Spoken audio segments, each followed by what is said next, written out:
오늘은 성전이 되어가는 삶을 살자, 그런 제목으로 하나님 말씀을 전하도록 하겠습니다. 여러분, 금년도 우리 표어가 뭐죠? 주보 있습니다. 그죠? 하나님의 영광이 충만한 교회가 되는 거예요. 하나님의 영광이 충만하려면 우리 모두가 우리 자신이 성전이 되어가야 된다, 그런 말씀이에요. 여러분, 미국의 워싱턴에 있는 건물, 압도적인 건물들이 많습니다. 그 중에서 제일 중요한 건물이 백악관이에요.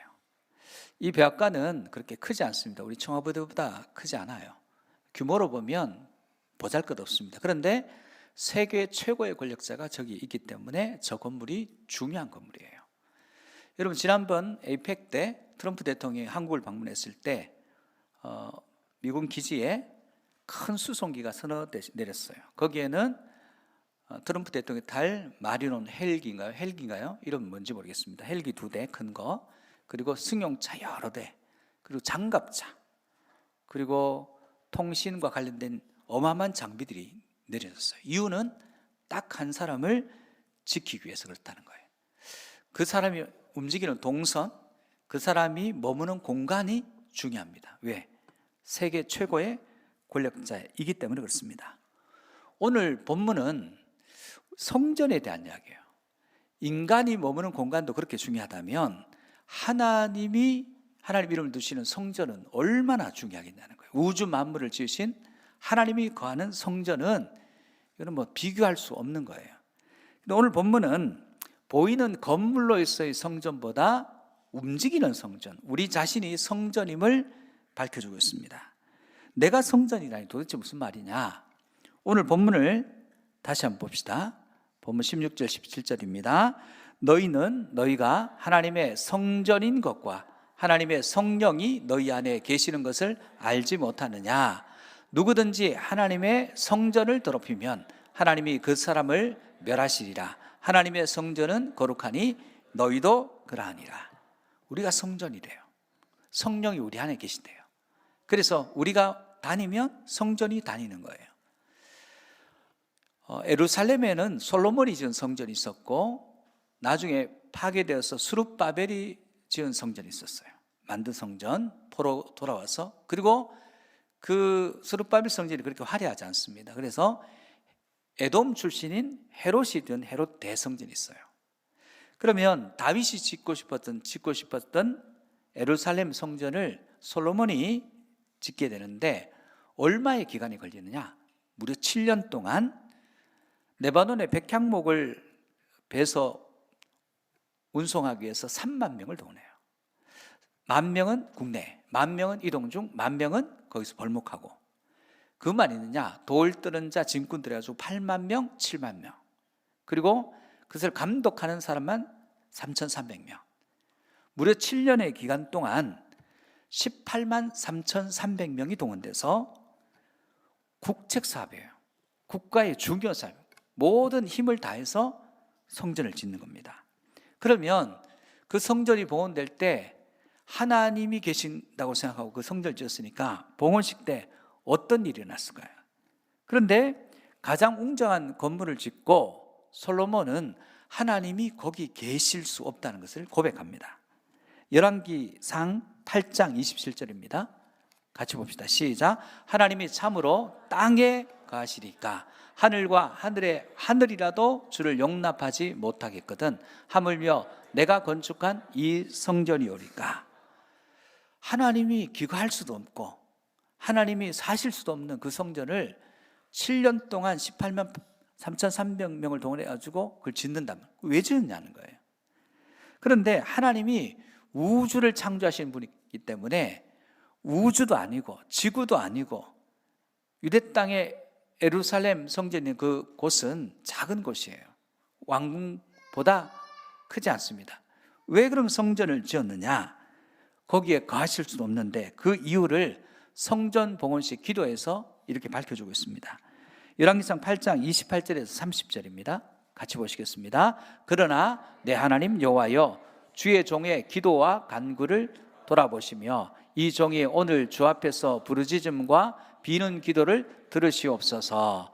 주께서 전에 말씀하시기를 내 이름이 거기 있으리라 하신 곳 이 성전을 향하여 주의 눈이 주야로 보시오며 주의 종이 이곳을 향하여 비는 기도를 들으시옵소서.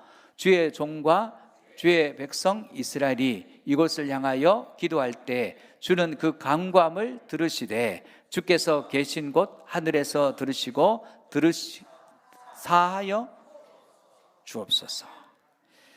왜 성전을 지었냐? 거기서 예배하고 기도하면 하나님 들으신다는 거예요. 들으시는데 들으시고 뭐 해달라고요? 사해달라는 거예요. 죄를. 여러분, 이것은 하나님의 이름을 두시려고 세우신 하나님 성전이에요. 그러나 이곳에 하나님이 계신 것이 아니라 하나님은 모든 장소, 모든 곳에 계십니다. 어느 한 국한된 지역에 머무시는 분이 아니에요. 모든 곳에 계십니다. 그러면 왜 성전을 지었냐는 거예요.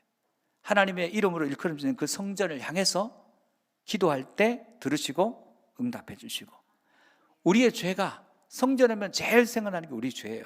우리의 죄를 고백하면 우리의 기도를 들으시고 우리 죄를 사해 주시고 다시 사함받은 하나님의 백성들이 세상 가운데서 하나님 말씀을 따르는 인생이 되기 위해서 이 성전을 지었다는 거예요.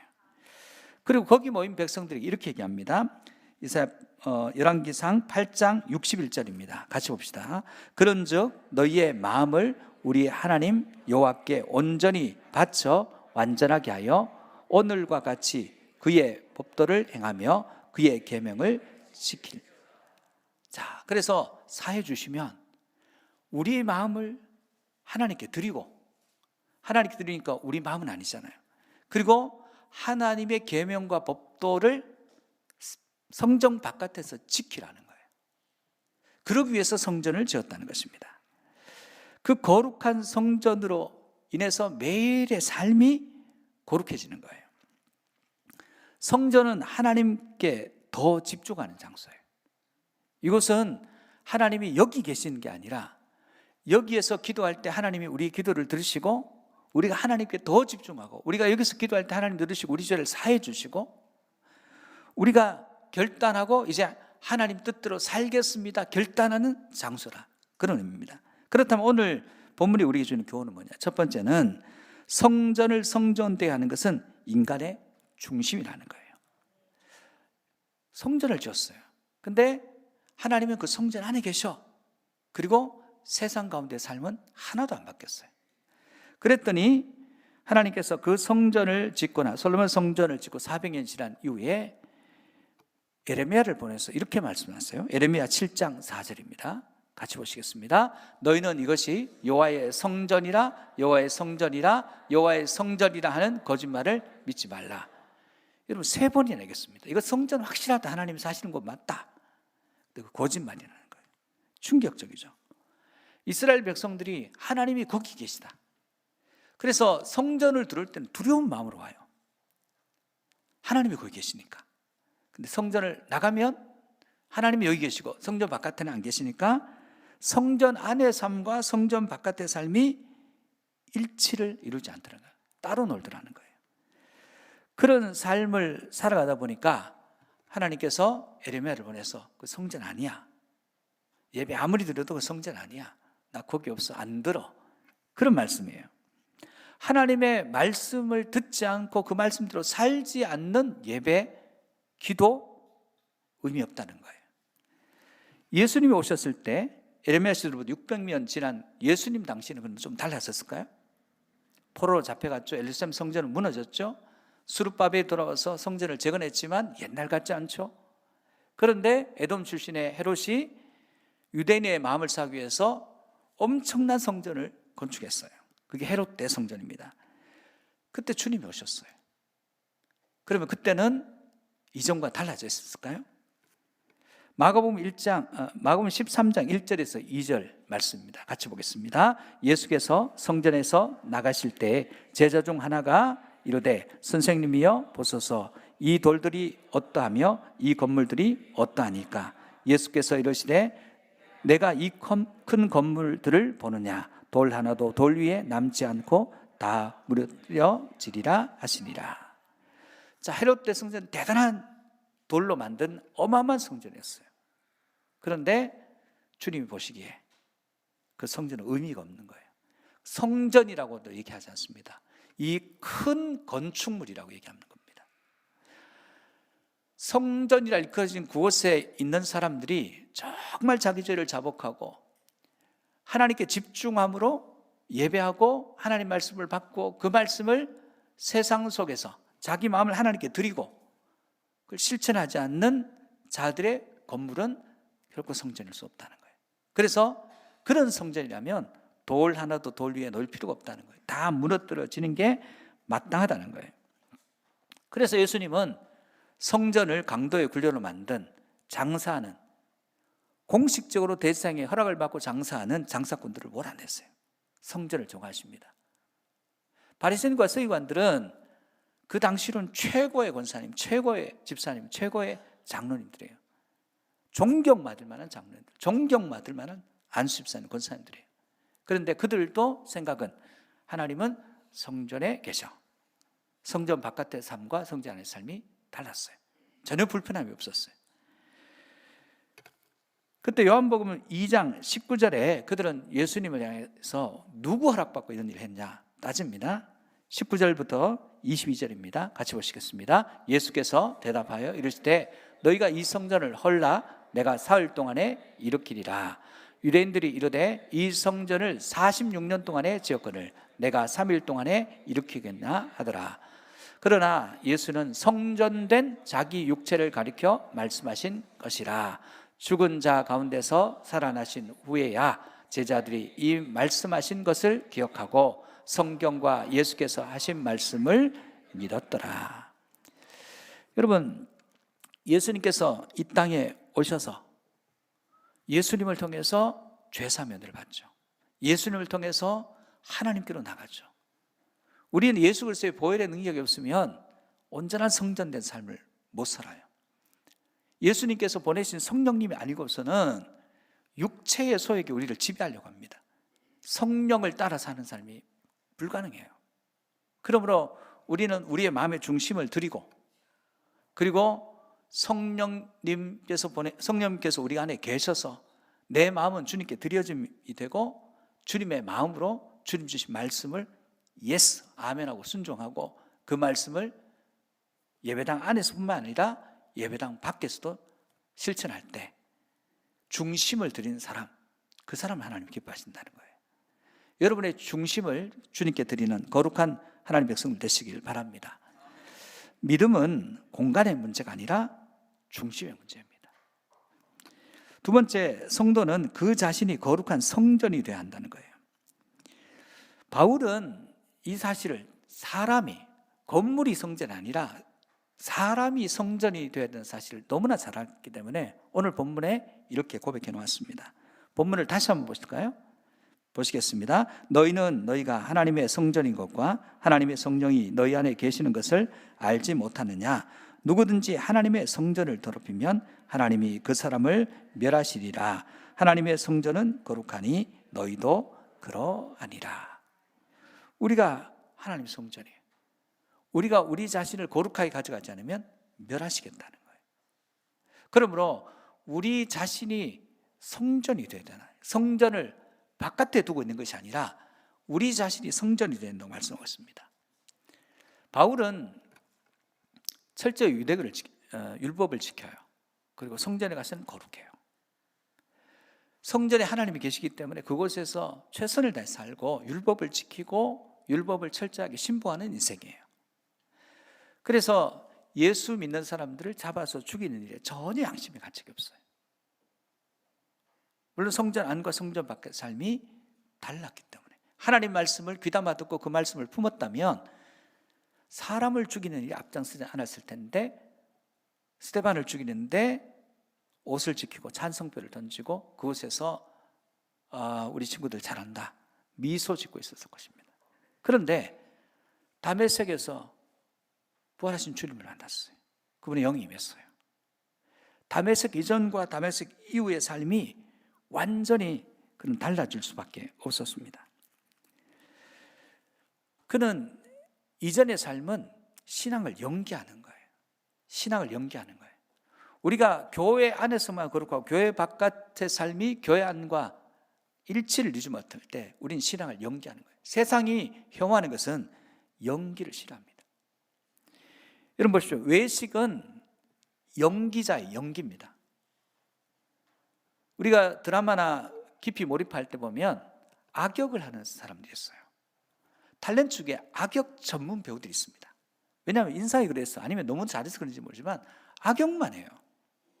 근데 만나보면 그렇게 따뜻하고 그렇게 보드라운 사람인 나중에 알게 됩니다.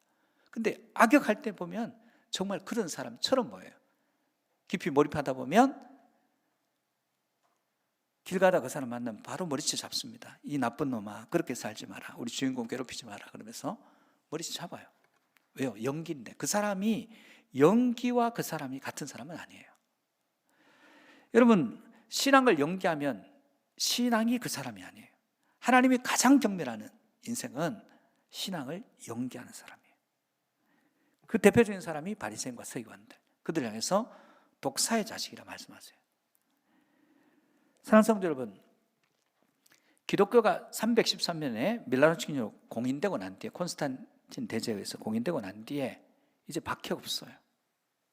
박해가 없으니까 할 일이 없어요. 그래서 그들이 한 일은 성당을 높이 짓는 거예요. 어마어마한 규모. 그 건물 안에 들어가면 압도당할 성전을 짓습니다. 그래서 거기 들어가면 누구나 경외심이 들 수밖에 없어요. 인간이 작게 보이도록 그렇게 건축합니다. 그렇게 어마어마하게 올라간 그 유럽의 교회들 지금 모습 어떨까요? 그 각자를 성전된 사람으로 가르치지 않았던 그 결과는 한번 그림 한번 띄워보시죠. 오늘 이와 같습니다. 이게 교회예요. 교회가 술집으로 바뀐 거예요. 팔려서. 여러분, 유럽교회 문제는 이제 한국교회 문제입니다. 우리는 지금 시작됐어요. 우리 자신이 성전이 되지 않을 때 교회 건물의 규모라든가 이건 아무 의미가 없어요. 신앙이 하나님을 향한 중심을 드리고 우리 자신이 교회라는 것, 우리 자신이 성전이라는 사실을 망각하면 우린 지금 양학교회 예배당 안에 들어와 있습니다. 이곳에서 예배하는 이유는 이곳에서 하나님께 더 집중하기 위해서 이곳에서 모이는 거예요. 그리고 우리의 죄를 철저히 고백하고 예수 그리스도의 보혈로 사함받고 지난주까지 엉망으로 살았던 삶을 다음 주에는 좀 바꿔보는 거예요. 그 다음 주에 오면 똑같을 거예요. 그래도 다시 주님 앞에 죄를 구하고 죄 사함 받고 나가서 또 도전하는 거예요. 말씀을 지키려고 애를 써보고 힘쓰는 거예요. 그때 우리는 움직이는 교회가 되는 것입니다. 여러분, 제가 여기 오기 전에 큰 교회에서 부목사 했잖아요. 많아요. 인원이 몇천 명 되니까 많아요. 어느 날 저희 아들 초등학교를 태워주고 이제 교회를 출근하는데 골목길에 나와서 이제 진입하는데 이쪽에서 오는 차들 때문에 정지선에 조금 앞으로 나간 것 같아서 후진해서 좀 뒤에 정지선까지 가야 되겠다 하면서 후진하는데 뒤에서 차가 왔는데 제가 못 봤어요.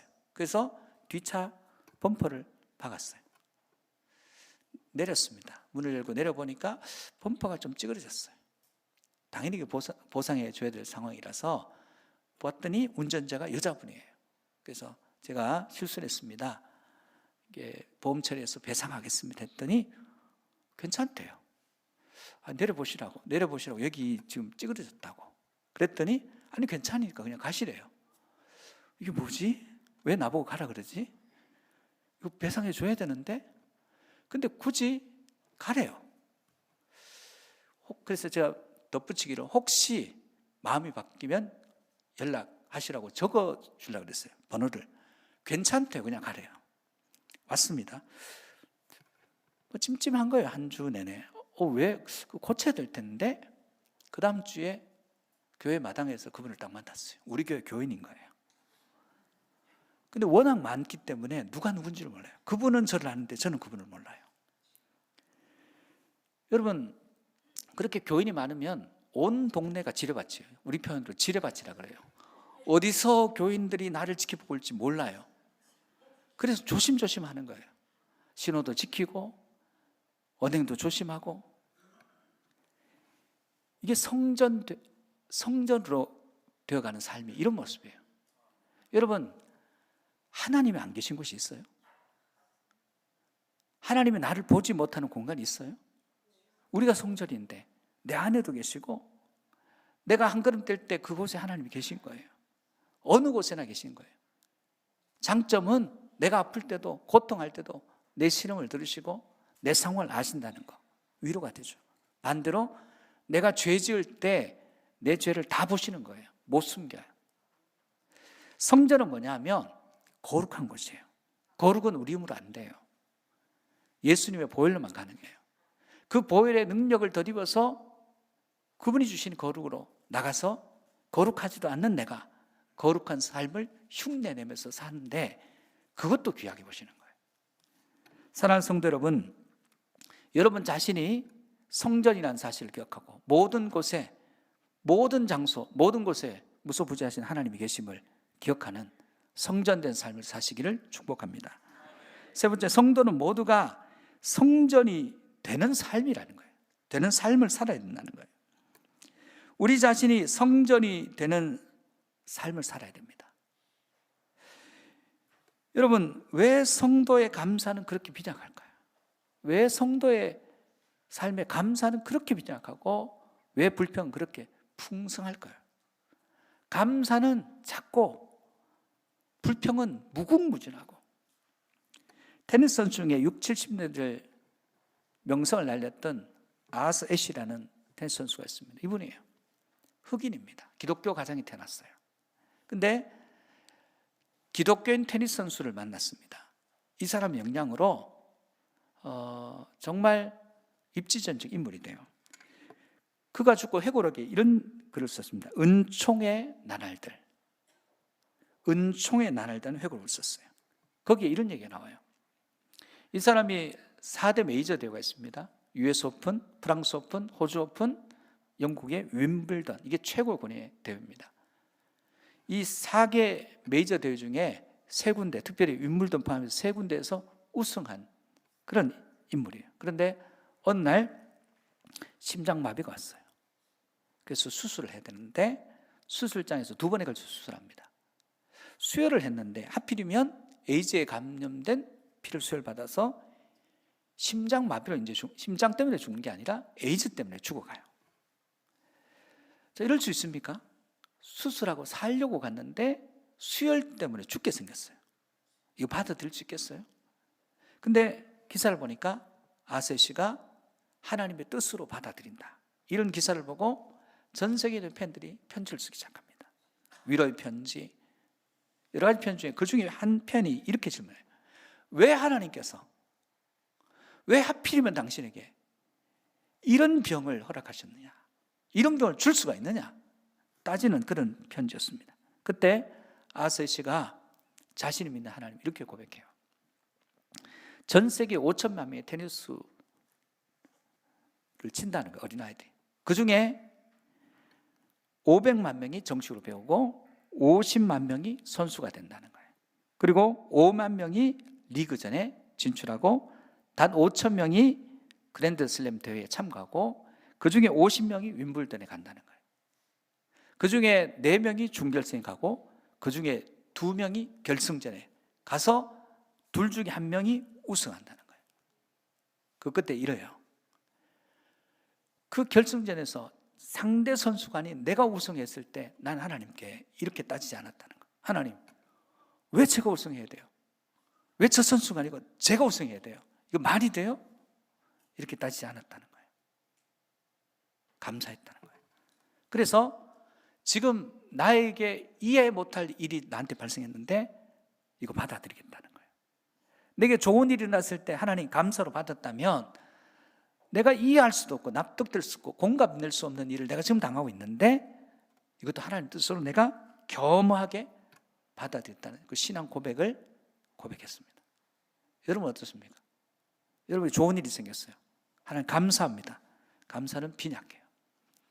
여러분이 조금만, 여러분이 원치 않은 일이 발생하면 어떤 일이 일어나죠? 하나님, 도대체 나한테 왜 이러세요? 내가 주님한테 뭘 잘못했는데, 내가 헌신을 안 했습니까? 헌금을 안 했습니까? 봉사를 안 했습니까? 왜 이렇게 안면을 바꾸세요? 이건 말이 안 돼요. 따지지 않습니까? 갈릴리 어부들이 인류 역사를 바꾸는 위대한 일들을, 행보를 합니다. 그들이 예루살렘 성전 같은 큰 성전이 있었기 때문에 그걸 한 게 아니에요. 그들 자신이 성전이었어요. 예수님을 모시고 그 말씀이 그들 안에 있고 예수님 보내신 성령님이 그들을 움직이게 했어요. 그들은 전 세계로 가서 요한을 제외하고 모두가 비참한 최후를 맞이하면서 끝까지 복음을 전했습니다. 그들은 전부가 성전의 사람이에요. 성전된 삶을 살았습니다. 다니엘이 포로로 잡혀갑니다. 젊은 나이에. 자기가 원해서 간 게 아니에요. 그곳에서 발탁이 됐는데 왕이 주는 음식 안 먹어요. 결단하고. 또 왕이 세운 우상에 절하지 않습니다. 그래서 친구들이 풀무불에 들어가요. 또 왕 외에 다른 사람이 기도하면 한정해서 일정한 기간 내에 기도하면 사자굴에 넣겠다는 이야기를 들었을 때 그는 결단합니다. 다니엘은 자기를 다스린다고 하는 그 왕의 눈치를 보는 게 아니에요. 자기와 지금 자기 성전의 주인이신 하나님, 자기와 함께 하시는 그 하나님, 자기에게 이것을 하라고 말씀하시는 그 하나님. 다니엘은 자기를 성전으로 갖고 가는 사람이었어요. 그래서 많은 포로들을 위로하고 포로들에게 유익을 끼치는 하나님 주시는 도구가 되었어요. 요셉이 종으로 잡혀갑니다. 원해서 간 게 아니에요. 보기에는 형들이 팔았어요. 가서 하나님 형통일을 주셨어요. 정직하게 합니다. 근데 어느 날 보디발 아내가 너하고 나 두 분이다. 아무도 없다. 동침하자 얘기합니다. 그때 보디발 아내가 보기에는 둘뿐이에요. 근데 요셉이 보기에는 그 둘이 아니에요. 내가 당신한테, 보디발한테 죄를 짓는 게 아니라 하나님한테 어떻게 득죄하겠느냐. 하나님 지금 나와 함께 하시고 보시는데. 요셉도 성전의 사람이에요. 우리 자신이 진정한 성전이 되면 우리가 있는 모든 장소에서 하나님 역사가 이루어집니다. 직장에 가면 직장이 이루어지고, 가정에 가면 가정에 성령 역사가 이루어지게 되는 것입니다. 성도가 잊지 말아야 할 것입니다. 내가 내 자신을 성전으로 세우지 못한 인생은 다 흠하게 무너져요. 여러분 자신이 성전이 되지 못하고 그저 성전은 야학교의 예배당 안에만 하나님이 계신다고 생각하면 어느 날 저녁 비수처럼 날아오는, 그게 죽음이잖아요. 어느 날 한일자에 저녁 석자에 비수비자잖아요. 어느 날 저녁에 비수처럼 날아오는 보이지도 않는 그 죽음 앞에서 우리는 허망해집니다. 그러나 우리가 성전으로 갖고 갈 때 하나님께서는 우리 육신을, 우리 마음을 성전으로 갖고 갈 때, 영원하신 하나님을 믿을 때 우리는 진짜 하나님 계신 성전, 그 천국에 들어가게 되는 은혜를 하나님이 주시는 것입니다. 자신이 성전이 됐던 스데반은 돌에 맞아 죽어가요. 죽어가면서 그는 성전의 사람이었어요. 자기를 돌로 치는 사람들 가운데 자기가 죽어가면서 열린 하늘을 통해서 보좌 우편에 계신 주님을 봅니다. 그리고는 성전된 사람의 입에서 나오는 이야기, 저들의 죄를 사해 주십시오. 저들은 자기들의 죄를 모릅니다. 몰라서 저럽니다. 그러나 내 영혼은 받아주십시오. 그리고 성전되었던 스데반은 그날 진짜 성전, 천국에 들어가게 되더라는 거예요. 사랑하는 성도 여러분, 예배당으로서 건물은 하나님께 집중하기 위한 의미가 있어요. 우리의 마음을 이 예배당에서 하나님께 드려야 됩니다. 그리고 우리가 성전이 되고 오늘 다니엘, 요셉, 스데반처럼 우리 자신을 성전되는 삶으로, 성전의 삶으로 갖고 가는 저와 여러분이 되어야 됩니다. 그때 교회는, 성도는 하나님 기뻐하시는 인생이 되고 결코 이 세상의 유한한 가운데 허무해지지 않고 영원하신 하나님의 그 품에서 하나님 주신 영생의 복을 누리게 될 줄로 믿습니다. 그러한 은혜가 오늘 예배 참여한 이 예배당 안에 있는 모든 사람에게 임하기를 주의 이름으로 축복합니다.